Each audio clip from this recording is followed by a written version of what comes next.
Hello everyone. आज ठरलं तर मगमध्ये प्रतिमा आणि सुमन आरती करत असतात. तेवढ्यामध्ये सायली येते आणि तिला तेच कॅसेटमधली जसं शुभम करोती कल्याणम आरोग्यधम संपदा हे जे म्हणत राहते ना, तेच तिला छोटी मुलगी दिसते म्हणताना परत तेच दिसते.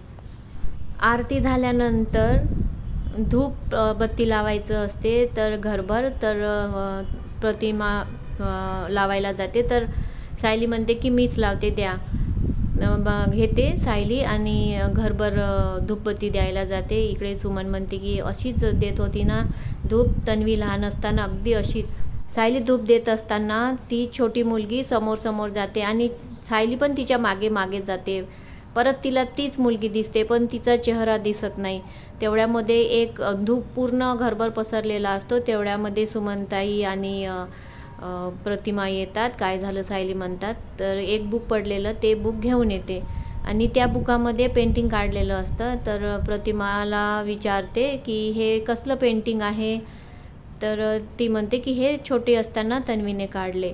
हे बघ, हे फुलपाखरू काढलं आहे ना, ते तिने तुमच्याच गार्डनमध्ये बसून काढलं. आणि हे जे गाडीचं चित्र दिसते ना, ते गेटवरील गाडी ठेवून होती आमची, तिथले गाडीचं काढलं. आणि हे गाडीचं चित्र बाबाच्या वाढदिवसाला काढलं.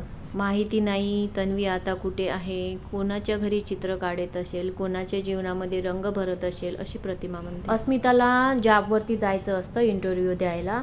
तर तिला बाळाला कुठं ठेवू काही समजत नाही. तर ती म्हणते की आता मला मम्मी डॅडी तर बाहेर जाऊ देणार नाही. ती चैतन्याला फोन करते, चैतन्य मला इंटरव्ह्यूला जायचं आहे पण मला मम्मी डॅडी तर जाऊ देणार नाही, आता मी काय करू. तर चैतन्य म्हणते तू रूमपर्यंत घेऊन ये इंटरव्ह्यूच्या, मी बाहेर त्याला सांभाळते बाळाला. आता बाळ सांभाळते मला की मी बाळाला सांभाळते ते बघू.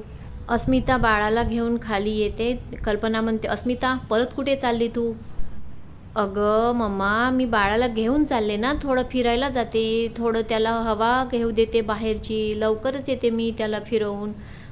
कल्पना म्हणते नाही एवढ्या उन्हामध्ये नेऊ नको.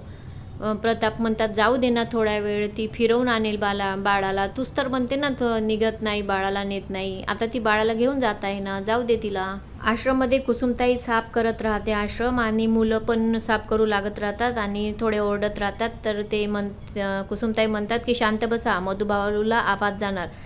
मुलं म्हणतात की आम्हाला मधुभाऊशी बोलू पण देत नाही, आणि सायलीताई आली की आम्हाला मधुभाऊशी बोलू देणार. तेवढ्यात अर्जुन आणि सायली येतात. हे मुलं एकदम जाऊन बिलगतात सायलीला, म्हणतात सायलीताई. अर्जुन म्हणतात सांभाळून सांभाळून, आणि कुसुमताई पण धावत जाते मुलांना म्हणते अरे सांभाळून. सायली म्हणते काही होत नाही मला. कुसुमताई असं कसं, आता तुला सांभाळायला हवं. अर्जुन म्हणते इथे खूप धुळीची एलर्जी आहे ना, मग इथे नाही बसणार तर मी कुठे बसणार. सायली म्हणते. तर अर्जुन म्हणते आहे ना असं एक ठिकाण, चल तुला मी दाखवते. सगळे गेटच्या बाहेर येतात. तिथे अर्जुननी एक हट बनवलेली राहते आणि तिथे एक फॅन बेड असं सगळं छान ठेवलेलं राहते. मुलं तर आल्याबरोबर सायलीच्या बेडवरती चढून मस्त उड्या मारायला लागतात.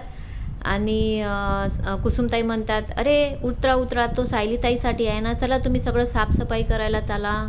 सायली म्हणते मी पण चलते ना काम करायला, मला एकटीला काय इथे करमणार आहे. अर्जुन म्हणते मी आहे ना तुझी करमणूक करायला, असं म्हणतो आणि गाणं म्हणायला लागतो. कधी तू चमचम करणारी चांदण्या. मुलं आणि कुसुमताई येतात आणि सांगतात की सगळं साफ झालेलं आहे, चला तुम्ही आता आश्रममध्ये चला. मग अर्जुन आणि सायली दोघेही आश्रममध्ये जातात. आणि हे कुसुमताई आणि एक काकाजी म्हणतात की सायली तू आजपर्यंत नव्हती ना आश्रममध्ये, तर खूपच कसं तरी होतं, आता तू आली ना असं वाटत आहे, पूर्ण घर भरल्यासारखं वाटत आहे सायली तू आल्याबद्दल. हे तिघे बोलत असताना सायलीला एक मुलगी दिसते, तीच मुलगी, आणि सायली तिच्या मागे मागे जातो. अर्जुन म्हणते की कुठे चालली ही सायली. तर कुसुमताई म्हणते जात असणार किचनमध्ये, तिला ओट्यावर हात फिरवल्याशिवाय राहत नाही ना. सायलीला ती मुलगी दिसते आणि ते मुलगी किचनमध्ये जाते आणि किचनमध्ये ते चित्र काढलेलं असतं. ते चित्र पाहून सायली म्हणते की हे चित्र मी तिथं पाहिलं होतं. तेवढ्यात कुसुमताई येते, अरे हे चित्र पाहून तू एवढी काय थक्क उभी आहे, हे तूनच काढलेलं चित्र आहे ना. तर सायली एकदम आश्चर्यचकित होते, हे मी काढलेलं चित्र आहे, हे तिथे पण होतं असं मनात विचार करायला लागते. ते तिथं होतं चित्र, म्हणजे मीच तन्वी आहे का असं तिच्या मनाला आता परफेक्ट वाटायला लागतं की मीच तन्वी आहे असं वाटायला लागतं तिला. तर ओके, बाय बाय. प्लीज तुम्हाला आवडल्यास लाईक शेअर कमेंट नक्की करा, सबस्क्राईब करायला विसरू नका.